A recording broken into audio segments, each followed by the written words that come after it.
hours after Russia's attack on Ukraine began, 5 German warships set sail for Latvia to help protect the most vulnerable part of NATO's eastern flank. Russia's invasion has propelled the alliance into what Secretary General Jens Stoltenberg has called a new normal. It looks a lot like the past. NATO was founded in 1949 to defend against the Soviet threat.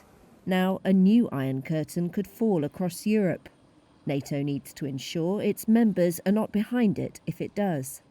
NATO has expanded eastwards since the 1990s, bringing in former Soviet states such as Latvia, Lithuania and Estonia, where these French troops disembarked last week.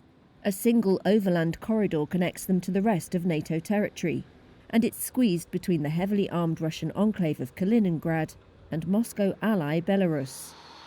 An emboldened Russia could encircle the Baltic states and cut them off from the rest of the alliance.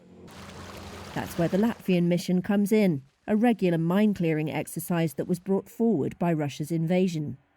One goal is to keep the waterway open, the other is a show of strength. This was German naval commander Terje Schmidt-Eliasson on board the Elbe in Riga's harbour. We'll be 12 units from 6 countries, and we are essentially showing our presence in the eastern Baltic. Direct confrontation between NATO and Russia could touch off a global conflict. One retired NATO commander told Reuters the alliance is considering whether deterrence is enough. Not according to Lithuanian Foreign Minister Gabrielius Landsbergis last week. We are convinced in the Baltic states that we need to move from deterrence to a standing defense, and has to come from NATO planning leadership, that they would start looking into the region differently than they had throughout the last 2 decades.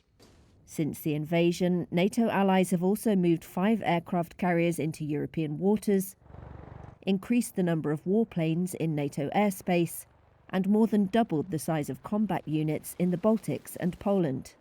NATO also faces a return to mechanized warfare and a huge increase in defense spending.